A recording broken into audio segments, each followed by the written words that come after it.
Why, hello there. I am Ethan, aka Glacier Wolf Rockefeller, aka Glacier Wolf Jams. And here I am on my first stream of this channel on Glacier Wolf Jams. I have streamed before on Glacier Wolf Rockefeller, but on this channel, hopefully it should be fairly the same. If not, this could be a little bit rocky. No pun intended. So,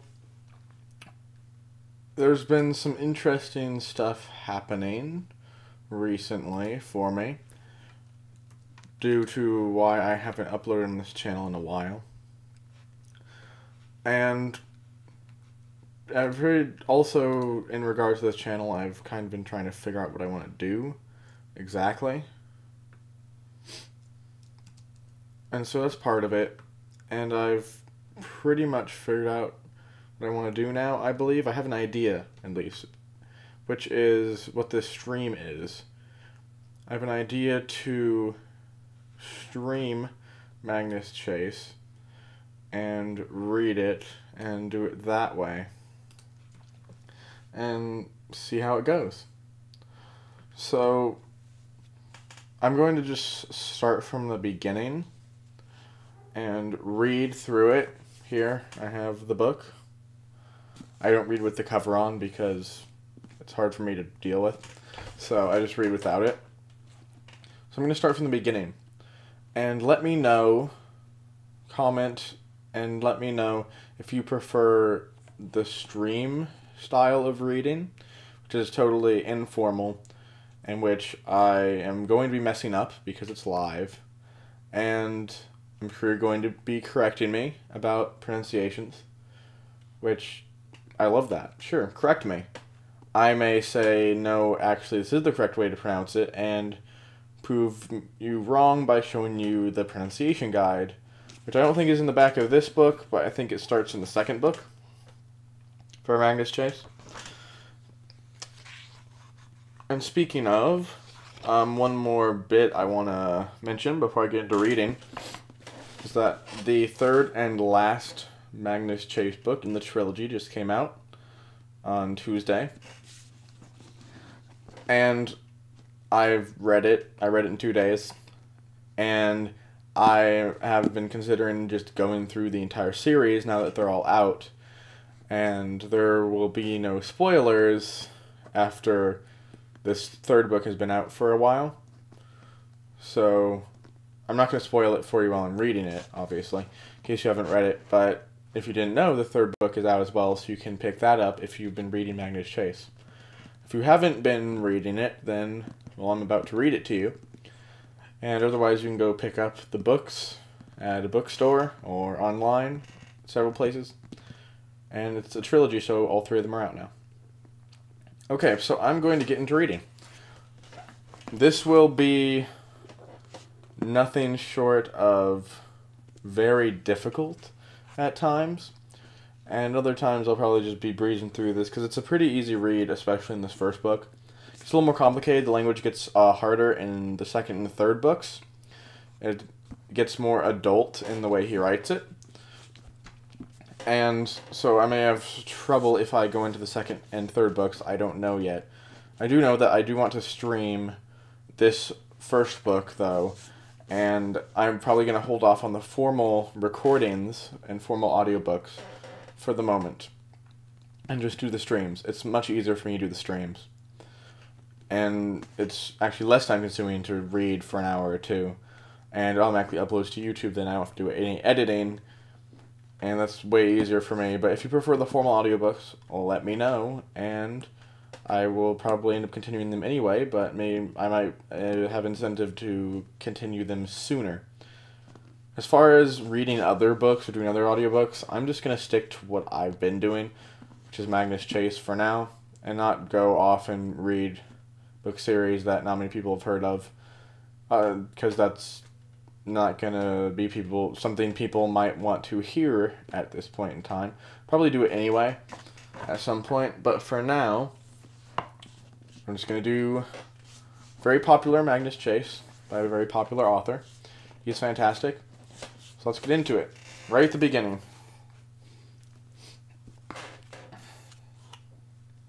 And I'm going to be looking up every once in a while, watching the chat. And I'm going to be stopping, in any case, probably just to take a break for a second, because it's going to be a lot of reading. I'm also going to probably comment, so if you don't prefer that, then I guess the formal audiobook is for you. I'm not going to spoil anything, though, so spoiler free. Don't worry about that. Okay, Magnus Chase and the Gods of Asgard. Book 1, The Sword of Summer. Chapter 1. Good morning, you're going to die. Yeah, I know, you guys are going to read about how I died in agony, and you're going to be like, wow, that sounds cool. Magnus, can I die in agony too? No, just no.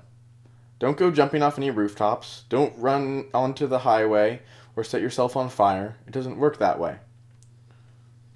You will not end up where I ended up. And go away, Yahoo Update. Besides, you wouldn't want to deal with my situation, unless you've got some crazy desire to see undead warriors hacking one another to pieces, swords flying up giants' noses, and dark elves in snappy outfits. You shouldn't even think about finding the wolf-headed doors. That was a mouthful. Really ropes you in, doesn't it? My name is Magnus Chase. I'm 16 years old. This is the story of how my life went downhill after I got myself killed.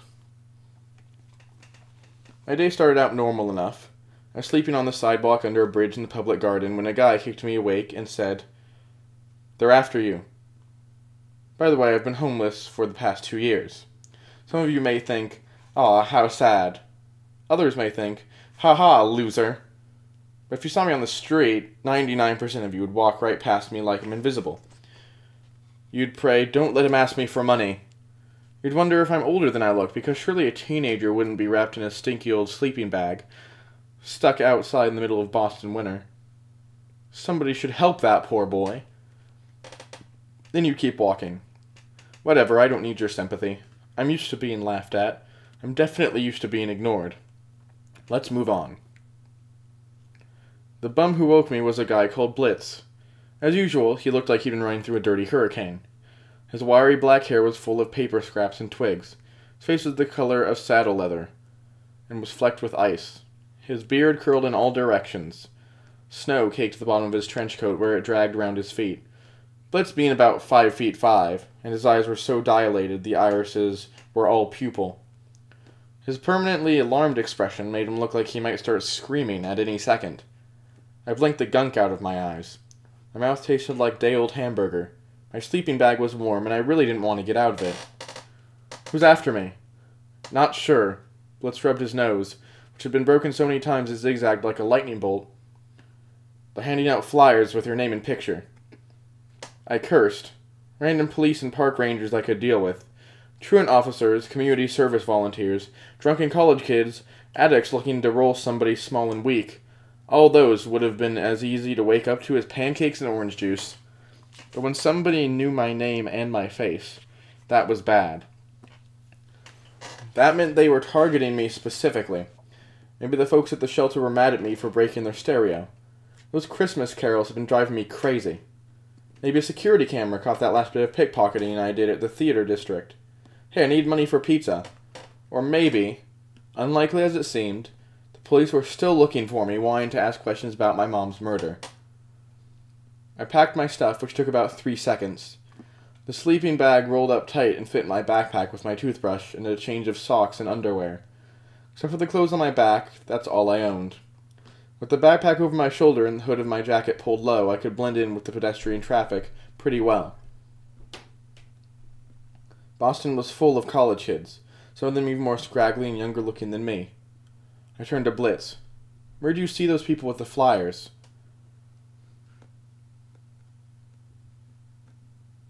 That moment when you lose your spot.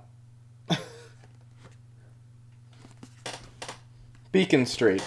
They're coming this way. Middle-aged, white guy and a teenage girl. Probably his daughter. I frowned. It makes no sense. Who... I don't know, kid, but I gotta go. Blitz squinted at the surprise, which was turning the skyscraper windows orange. Sorry. He squinted at the sunrise. At the surprise. Yeah, okay. For reasons I never quite understood, Blitz hated the daylight. Maybe he was the world's shortest, stoutest, homeless vampire. You should go see Hearth. He's hanging out in Copley Square. I tried not to feel irritated. The local street people jokingly called Hearth and Blitz my mom and dad, because one or the other always seemed to be hovering around me. Appreciate it, I said. I'll be fine. Blitz chewed his thumbnail. I don't know, kid. Not today. You've got to be extra careful. Why? He glanced over at my shoulder. They're coming. I didn't see anybody. When I turned back, Blitz was gone. Hated it when he did that. Just poof. The guy was like a ninja. A homeless vampire ninja. Now I had a choice. Go to Copley Square and hang out with Hearth, or head toward Beacon Street and try to spot the people who were looking for me. Blitz's description of them made me curious. A middle-aged white guy and a teenage girl searching for me at sunrise on a bitter cold morning. Why? Who were they? Crept along the edge of the pond. Almost nobody took the lower trail under the bridge. Could hug the side of the hill and spot anyone approaching on the higher path without them seeing me. Snow coated the ground. The sky was eye-achingly blue. The bare tree branches looked like they'd been dipped in glass. The wind cut through my layers of clothes, but I didn't mind the cold. My mom used to joke that I was half polar bear. Damn it, Magnus, I chided myself. After 2 years, my memories of her were still a minefield. I stumbled over one, and instantly my composure was blown to bits. I tried to focus. The man and the girl were coming this way. The man's sandy hair grew over his collar. Not like an intentional style, but like he couldn't be bothered to cut it. His baffled expression reminded me of a substitute teacher's. I know I was hit by a spitwad, but I have no idea where it came from. His dress shoes were totally wrong for a Boston winter. His socks were different shades of brown. His tie looked like it had been tied while he spun around in total darkness. The girl was definitely his daughter. Her hair was just as thick and wavy, though lighter blonde. She was dressed more sensibly in snow boots, jeans, and a parka, with an orange t-shirt peeking out at the neckline. Her expression was more determined, angry. She gripped a sheaf of flyers like they were essays she'd been graded on unfairly. If she was looking for me, I did not want to be found. She was scary. I didn't recognize her or her dad, but something tugged at the back of my skull, like a magnet trying to pull out a very old memory. Father and daughter stopped where the path forked. They looked around, as if just now realizing they were standing in the middle of a deserted park at no-thank-you o'clock in the dead of winter. Unbelievable, said the girl. I want to strangle him. Assuming she meant me, I hunkered down a little more. Her dad sighed. You should probably avoid killing him. He is your uncle. But 2 years, the girl demanded. Dad, how could he not tell us for 2 years? I can't explain Randolph's actions. I never could, Annabeth. I inhaled sharply. I was afraid they would hear me. A scab was ripped off my brain, exposing raw memories from when I was 6 years old. Annabeth, which meant the sandy-haired man was Uncle Frederick? I flashed back to the last family Thanksgiving we shared. Annabeth and me hiding in the library at Uncle Randolph's townhouse, playing with dominoes while the adults yelled at each other downstairs. You're lucky you live with your mama, Annabeth stacked another domino on her miniature building. It was amazingly good, with columns in front like a temple. I'm going to run away. I had no doubt she meant it. I was in awe of her confidence. Then Uncle Frederick appeared in our doorway. His fists were clenched. His grim expression was at odds with the smiling reindeer on his sweater. Annabeth, we're leaving. Annabeth looked at me. Her gray eyes were a little too fierce for first graders. Be safe, Magnus. With a flick of her finger, she knocked over her domino temple. That was the last time I'd seen her. Afterward, my mom had been adamant. We're staying away from your uncles, especially Randolph. I won't give him what he wants, ever. She wouldn't explain what Randolph wanted, or what she and Frederick and Randolph had argued about. You have to trust me, Magnus. Being around them, it's too dangerous.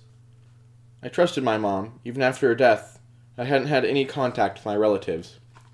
Now suddenly, they were looking for me. Randolph lived in town, but as far as I knew, Frederick and Annabeth still lived in Virginia. Yet here they were, passing out flyers with my name and photo on them. Where had they even gotten a photo of me? My head buzzed so badly I missed some of their conversation. To find Magnus, Uncle Frederick was saying. He checked his smartphone. Randolph is at the city shelter in the south end. He says no luck. We should try the youth shelter across the park. How do we even know Magnus is alive? Annabeth asked miserably. I've seen for 2 years he could be frozen in a ditch somewhere. Part of me was tempted to jump out of my hiding place and shout, "Ta-da!" Even though it had been 10 years since I'd seen Annabeth, I didn't like seeing her distressed. After so long on the streets, I learned the hard way. You never walk into a situation until you understand what's going on. "Randolph is sure Magnus is alive," said Uncle Frederick. "He's somewhere in Boston. If his life is truly in danger." They set off toward Charles Street, their voices carried away by the wind. I was shivering now, but it wasn't from the cold. I wanted to run after Frederick, tackle him, and demand to know what was going on. How did Randolph know I was still in town? Why were they looking for me? How was my life in danger now more than on any other day? I didn't follow them. Remember the last thing my mom ever told me? I'd been reluctant to use the fire escape. Reluctant to leave her. And she gripped my arms and made me look at her. "Magnus, run. Hide. Don't trust anyone. I'll find you. Whatever you do, don't go to Randolph for help." Then before I made it out the window, the door of our apartment had burst into splinters. 2 pairs of glowing blue eyes had emerged from the darkness. I shook off the memory and watched Uncle Frederick and Annabeth walk away, veering east toward the common. Uncle Randolph. For some reason, he'd contacted Frederick and Annabeth. He'd gotten them to Boston. All this time, Frederick and Annabeth hadn't known that my mom was dead and I was missing. Seemed impossible, but if it were true, how would Randolph tell them about it now? Without confronting him directly, I could think of only one way to get answers. His townhouse was in Back Bay, an easy walk from here. According to Frederick, Randolph wasn't home. He was somewhere in the South End looking for me. Since nothing started a day better than a little breaking and entering, I decided to pay his place a visit.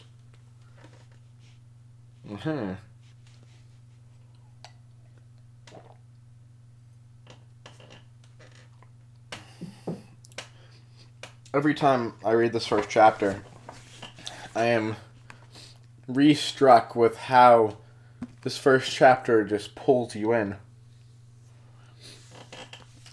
It's totally artfully and masterly, I guess that's a word, masterly written. So well done, Riordan. Let's move on to chapter 2, The Man with the Metal Bra. A recurring joke. I said that the name of the chapter, just The Man with the Metal Bra. The family mansion sucked. Oh sure, you wouldn't think so. You see the massive 6-story brownstone with gargoyles on the corners of the roof, stained glass transom windows, marble front steps, and all the other blah blah blah rich people live here details. And you'd wonder why I'm sleeping on the streets. 2 words. Uncle Randolph. It was his house. As the oldest son, he'd inherited from my grandparents, who died before I was born. Never knew much about the family soap opera, but there were a lot of bad blood between the 3 kids. Randolph, Frederick, and my mom. After the Great Thanksgiving Schism, we never visited the ancestral homestead again. Our apartment was like half a mile away, but Randolph might as well have lived on Mars. My mom only mentioned him if we happened to be driving past the brownstone. Then she would point it out on the way. You might point out a dangerous cliff. See, there it is. Avoid it. After I started living on the streets, I would sometimes walk by at night. I peer in the windows and see glowing display cases of antique swords and axes, creepy helmets with face masks staring at me from the walls, statues silhouetted in the upstairs windows like petrified ghosts. Several times I considered breaking in to poke around, but I'd never been tempted to knock on the door. "Please, Uncle Randolph. I know you hate my mother and haven't seen me in 10 years. I know you care more about your rusty old collectibles than you do about the family, but may I live in your fine house and eat your leftover crust of bread?" "No, thanks. I'd rather be on the streets eating day-old falafel from the food court." Still, I figured it would be simple enough to break in, look around, and see if I could find answers about what was going on. While I was there, maybe I could grab some stuff to pawn. Sorry if that offends your sense of right and wrong. Oh wait, no I'm not. I don't steal from just anybody. I choose obnoxious jerks who have too much already. I am Robin Hood. Woohoo. If you're driving a new BMW and you park in a handicap spot without a disabled placard, then yeah, I've got no problem jimmying your window and taking some change out of your cup holder. If you're coming out of Barney's with your bag of silk handkerchiefs, so busy talking on your phone and pushing people out of your way that you're not paying attention, I am there for you, ready to pick a pocket your wallet. If you can afford $5,000 to blow your nose, you can afford to buy me dinner. I am jury, judge, and thief. And as far as obnoxious jerks went, I figured I couldn't do better than Uncle Randolph. The house fronted Commonwealth Avenue. I headed around back to the poetically named Public Alley 429. Randolph's parking spot was empty. Stairs led down the basement into the basement entrance. If there was a security system, I couldn't spot it. The door was a simple latch lock without even a deadbolt. Come on, Randolph, at least make it a challenge. 2 minutes later, I was inside. In the kitchen, I helped myself to some sliced turkey, crackers, and milk from a carton. No falafel, damn it. I was really in the mood for some, but I found a chocolate bar and stuffed in my coat pocket for later. Chocolate must be savored, not rushed. Then I headed upstairs to a mausoleum of mahogany furniture, oriental rugs, oil paintings, marble-tiled floors, and crystal chandeliers. It was just embarrassing. Who lives like this? At age 6, I couldn't appreciate how expensive all this stuff was. My general impression of the mansion was the same. Dark, oppressive, creepy. It's hard to imagine my mom growing up here. It was easy to understand why she became a fan of the great outdoors. Our apartment over the Korean barbecue joint in Ulsan had been cozy enough, but mom never liked being inside. She always said her real home was the Blue Hills. We used to go hiking and camping there in all kinds of weather. Fresh air, no walls or ceilings, no company but the ducks, geese, and squirrels. Oh my. This brown stone, by comparison, felt like a prison. As I stood alone in the foyer, my skin crawled with invisible beetles. I climbed to the second floor. The library smelled of lemon polish and leather, just like I remembered. Along one wall was a lit glass case, full of Randolph's rusty Viking helmets and corroded battle axes. My mom once told me that Randolph taught history at Harvard before some big disgrace got him fired. She wouldn't go into details, but clearly the guy was still an artifact nut. You're smarter than either of your uncles, Magnus, my mom once told me. With her grades, you could easily get into Harvard. That'd been back when she was still alive. I was still in school, and I might have had a future that extended past finding my next meal. In one corner of Randolph's office sat a big slab of rock like a tombstone, the front chiseled and painted with elaborate red swirly designs. In the center was a crude drawing of a snarling beast, maybe a lion or a wolf. I shuddered. Let's not think about wolves. I approached Randolph's desk. I've been hoping for a computer or a notepad with some helpful information. Anything to explain why they are looking for me. Instead, spread across the desk were pieces of parchment, as thin and yellow as onion skin. They looked like maps a school kid in medieval times had made for social studies. Faint sketches of a coastline, various points labeled in an alphabet I didn't know. Sitting on top of them like a paperweight was a leather pouch. My breath caught. I recognized that pouch. I untied the drawstring and grabbed one of the dominoes. Except it wasn't a domino. My 6-year-old self had assumed that's what Annabeth and I had been playing with. Over the years, memory had reinforced itself, but instead of dots, these stones were painted with red symbols. The one in my hand was shaped like a tree branch, or a deformed F.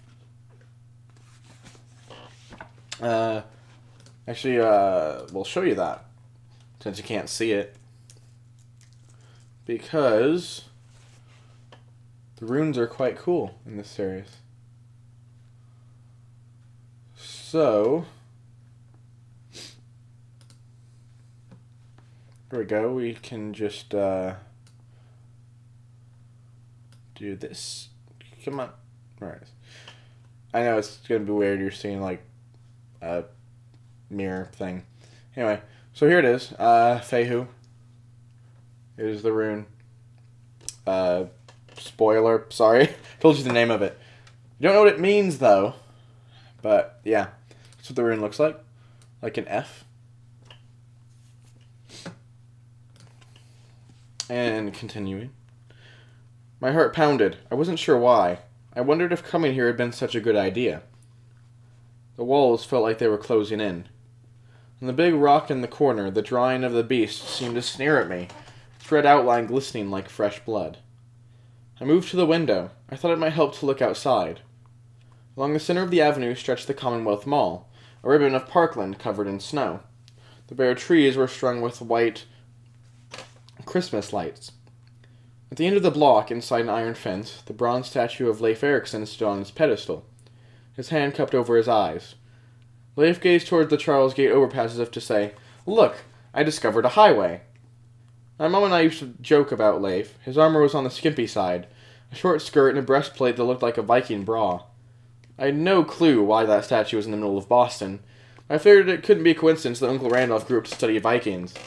He lived here his whole life. Probably looked at Leif every day out the window. Maybe as a child, Randolph had thought, "Someday I want to study Vikings. Men who wear metal bras are cool."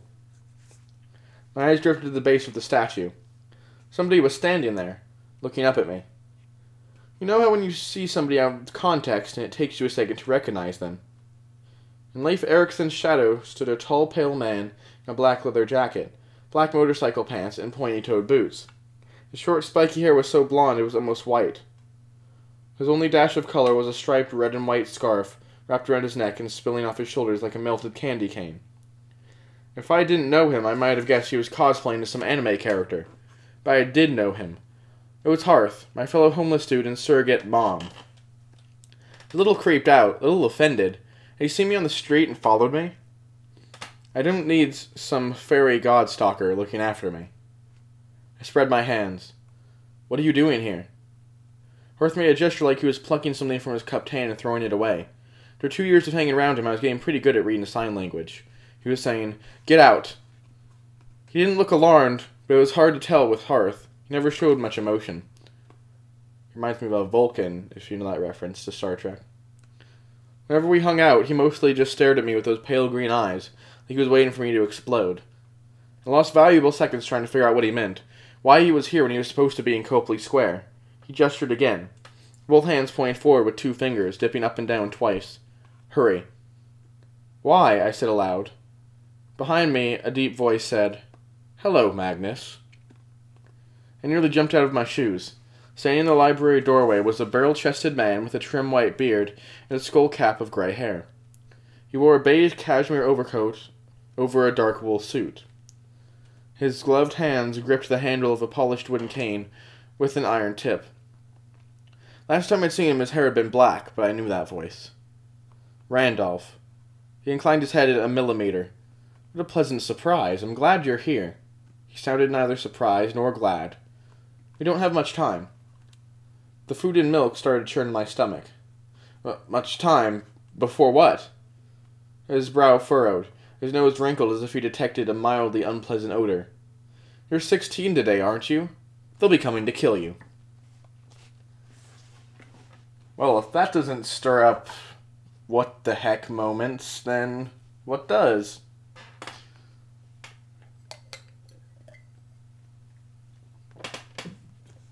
So, I'm not going to leave you hanging there. No, that'd be too mean. 3. Don't accept rides from strange relatives. Well, happy birthday to me. Was it January 13th? I honestly had no idea. Time flies when you're sleeping under bridges and eating from dumpsters. So I was officially 16. For my present, I got cornered by Uncle Freaky, who announced that I was marked for assassination. "Who?" I started to ask. "You know what? Never mind. Nice seeing you, Randolph. I'll be going now." Randolph remained in the doorway, blocking my exit. He pointed the iron tip of his cane at me. I swear I could feel it pushing against my sternum from across the room. "Magnus, we need to talk. I don't want them to get to you, not after what happened to your mother." Punch in the face would have been less painful. Memories from that night spun through my head like a sickening kaleidoscope. Our apartment building shuddering, a scream from the floor below. My mother, who'd been tense and paranoid all day, dragged me toward the fire escape, telling me to run.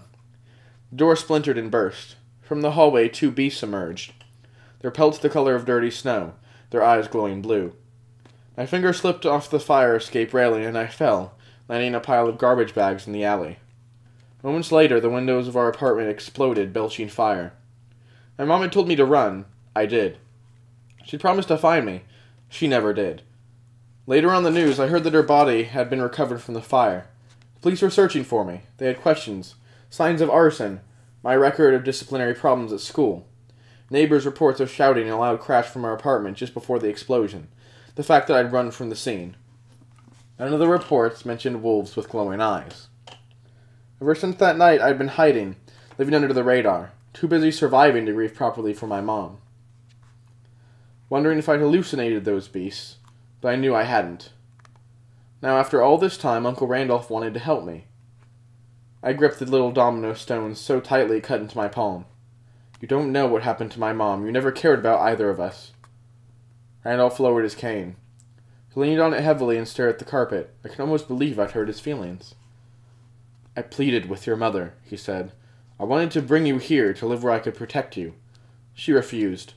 After she died, he shook his head. Magnus, you had no idea how long I've looked for you, or how much danger you're in. I am fine. I snapped, though my heart was thumping against my ribs. Been taking care of myself pretty well. Perhaps, but those days are over. The certainty in Randolph's voice gave me a chill. You're 16 now, the age of manhood. You escaped them once. The night your mother died, they won't let you escape again. This is our last chance. Let me help you, or you won't live through the day. The low winter light shifted across the stained glass transom, washing Randolph's face in changing colors, chameleon style. I shouldn't have come here. Stupid, stupid, stupid. Over and over, my mom had given me one clear message. Don't go to Randolph. Yet, here I was. The longer I listened to him, the more terrified I got, and the more desperately I wanted to hear what he had to say. I don't need your help. Set the strange little domino on the desk. I don't want... I know about the wolves. Ooh. That stopped me. I know what you saw, he continued. I know who sent the creatures, regardless of what the police think. I know how your mother really died. How... Magnus, there's so much I need to tell you about your parents, about your inheritance, about your father. An ice-cold wire threaded its way down my spine. Ice-cold Garrot? You knew my father? I didn't want to give Randolph any leverage. Life on the street had taught me how dangerous leverage could be. But he had me hooked. I needed to hear this information. Judging from the appraising gleam in his eyes, he knew it. Yes, Magnus. Your father's identity. Your mother's murder. The reason she refused my help, it's all connected. He gestured toward his display of Viking goodies. My whole life, I've been working toward one goal. I've been trying to solve a historical mystery. Until recently, I didn't see the whole picture. Now I do. It's all been leading to this day, your 16th birthday. I backed up to the window, as far as I could get from Uncle Randolph. Look, I don't understand 90% of what you're saying, but if you can tell me about my dad... The building rattled like a volley of cannons had gone off in the distance. A rumble so low I felt it in my teeth. They'll be here soon, Randolph warned. We're running out of time. Who are they? Randolph limped forward, relying on his cane. His right knee didn't seem to work. I'm asking a lot, Magnus. You have no reason to trust me, but you need to come with me right now. I know where your birthright is. He pointed to the old maps on the desk. Together we can retrieve what is yours. It's the only thing that might protect you. I glanced over my shoulder, out the window. Down the Commonwealth Mall, Hearth had disappeared. I should have done the same. Looking at Uncle Randolph, I tried to see any resemblance to my mother, anything that might inspire me to trust him. I found nothing. His imposing bulk, his intense dark eyes, his humorless face and stiff manner. He was the exact opposite of my mom. My car is out back, he said. Maybe we should wait for Annabeth and Uncle Frederick. Randolph grimaced. They don't believe me. They never believe me. Out of desperation as a last resort, I brought them to Boston to help me look for you. But now that you are here... The building shook again. This time the boom felt closer and stronger. I wanted to believe it was from construction nearby, or a military ceremony, or anything easily explainable. But my gut told me otherwise. The noise sounded like the fall of a gargantuan foot, like the noise that had shaken our apartment 2 years ago. Please, Magnus, Randall's voice quavered. I lost my own family to those monsters. I lost my wife, my daughters. You had a family? My mom never said anything. No, she wouldn't have. But your mother. Natalie was my only sister. I loved her. I hated to lose her. I can't lose you, too. Come with me. Your father left something for you to find. Something that will change the world. Too many questions crowded my brain. I didn't like the crazy light in Randolph's eyes. I didn't like the way he said worlds, plural. I didn't believe that he'd been trying to find me since my mom died. I had my antenna up constantly. If Randolph had been asking me about me by name, one of my street friends would have tipped me off, like Blitz had done this morning with Annabeth and Frederick. Something had changed. Something that made Randolph decide I was worth looking for. What if I just run? I asked. Will you try and stop me? If you run, they'll find you. They'll kill you. My throat felt like it was full of cotton balls. I didn't trust Randolph. Unfortunately, I believed he was in earnest about people trying to kill me. His voice had the ring of truth. Well then, I said, let's go for a ride.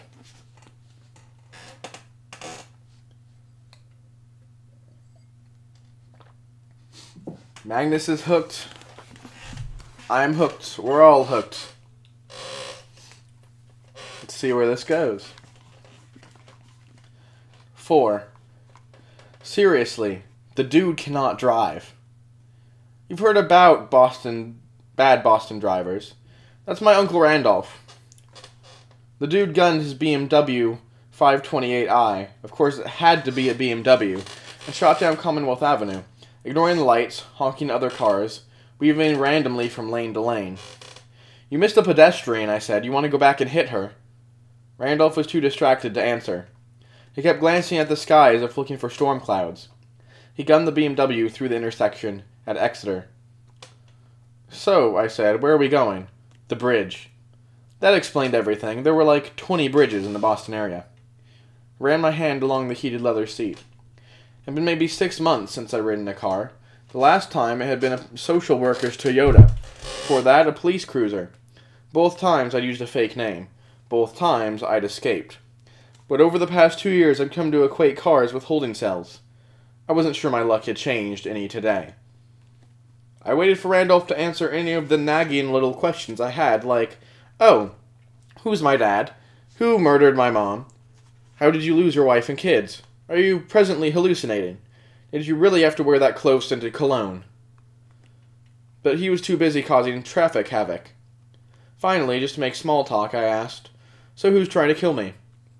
He turned right on Arlington. We skirted the public garden, past the equestrian statue of George Washington, the rows of gaslight lampposts and snow-covered hedges.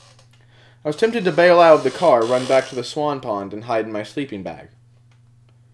Magnus, said Randolph, I've made it my life's work studying the Norse exploration of North America.